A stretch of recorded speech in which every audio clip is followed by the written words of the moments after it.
नमस्कार जगन्नाथ मुझे भी आप नुआ वीडियो पुणी स्वागत करते। तो आज आम जाऊे आ गए सुंदर मंदिर गोटे रामचंडी मंदिर आपण मैंने जानते जोटा कि ब्रजराज नगर झारसुगुड़ा अच्छे। तो सही आम जाऊे तो चलतु बाहर मंदिर पहुंची मुझे दर्शन करें चलतु।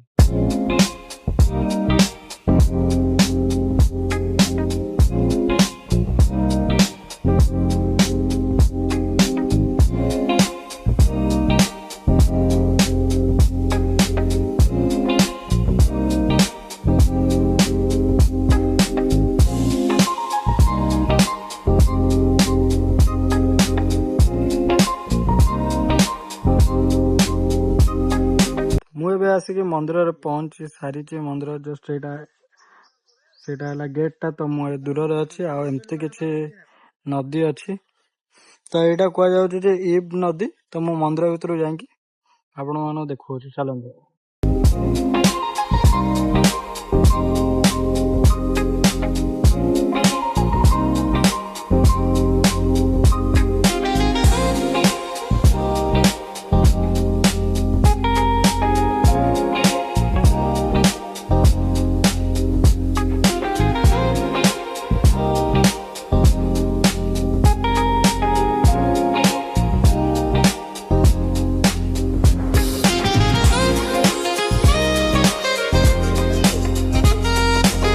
आमर भोग किना चलছে भोग किना है माँ पूजा हम। ये बहुत सारा भोग दुकान भी अच्छे।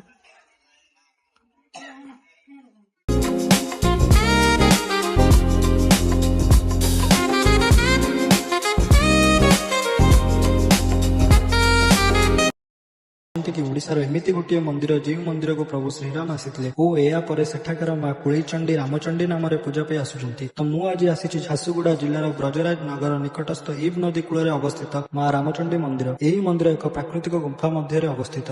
यही प्राचीन शक्तिपीठ तृतीय जुगर थिबार विश्वास कराए जोठारे मां कुळेचंडी भावे पूजित हेउथिले। पौराणिक कथा अनुसार प्रभु रामचंद्र वनवास समय एठारे मां को शांत करी रामचंडी रूपे प्रतिष्ठा करथिले। विश्वास कराए जे तृतीय जुगरे एही स्थान देवी कुळेचंडी रूपे पूजा पाउथिले एवं नदी कूल जाउथिबा लोकंकु मारी खाउथिले। प्रभु श्री रामचंद्र सीता को खोजिबा समय लक्ष्मणक सह एठारे पहुंचीथिले। मां कुळेचंडी प्रभु राम को आक्रमण करने चेष्टा कला बेले रामचंद्र तांको शांत कराइथिले। प्रभुक आशीर्वाद पाइबा पर मां रामचंडी भावे पूजित हेले। यह एक पत्थर गुंफार अवस्थित। चैत्र पूर्णिमा एवं आश्विन नवरात्रि समय एठाको बहुत श्रद्धालु आसीथांती।